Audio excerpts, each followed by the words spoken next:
Ya, jadi di sini saya akan memberikan tanggapan tentang tidak ada dalam Pancasila sila yang asli di Indonesia.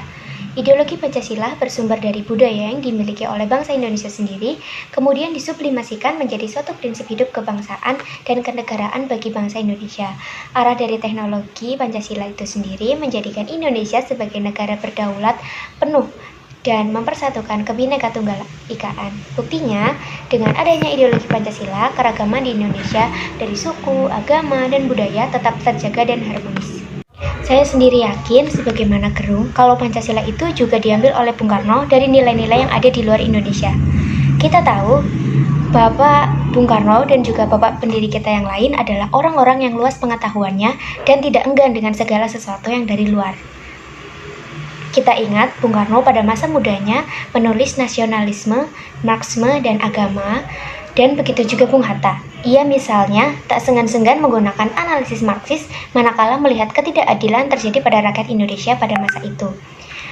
Tetapi juga pada pandangan saya, Bung Karno pandai, tepatnya lagi cerdik. Ia bisa mencari kaitan nilai-nilai itu di kehidupan bangsa Indonesia. Jadilah nilai-nilai itu tak terasa asing. Bagaimana misalnya, ia mengatakan bahwa inti dari Pancasila itu adalah gotong royong. Dan gotong royong, sebagaimana kita tahu, telah ada di bumi Indonesia secara turun-temurun. Menurut saya, tak penting juga diperdebatkan Pancasila itu asli nilai Indonesia atau tidak. Lebih penting lagi bagaimana kita menafsirkan Pancasila sebagaimana kritik Gerung untuk konteks Indonesia kini dan seterusnya, bagaimana mensosialisasikannya, menyerapnya dalam kehidupan sehari-hari. Terima kasih. Selanjutnya di sini saya akan memberi tanggapan tentang video yang kedua mengenai ateisme diizinkan oleh Pancasila. Di Indonesia, paham ateisme umumnya disematkan pada mereka yang menganut ideologi komunis. Butir-butir Pancasila pada dasarnya tidak selalu mencerminkan sikap warga negara secara tidak langsung. Terbukti tidak semua agama yang disahkan oleh undang-undang penganut paham ketuhanan yang Maha Esa. Tetapi sebagai ideologi pemersatu, Pancasila dimaksudkan untuk menghimpun dan mempersatukan segala jenis perbedaan dan bahkan pertentangan dalam masyarakat. Kembali ke soal awal, benarkah Pancasila memperbolehkan ateisme?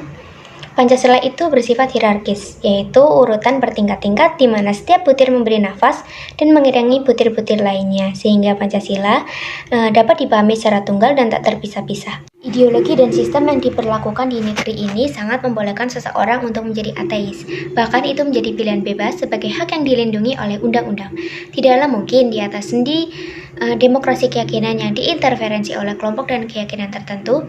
Jika kebebasan kita dibatasi oleh kebebasan orang lain, maka ateisme tidaklah mengganggu kebebasan orang lain sebab ia bukan ancaman sebagaimana ajaran yang dianggap sesat dan memiliki misi untuk mempengaruhi orang lain. Ateisme memiliki kekuatan argumentatif untuk mempertahankan kebenaran yang sama sekali tidak berangkat dari normativitas dan doktrinasi agama, sehingga ia bukanlah semacam keyakinan yang berbahaya. Terima kasih.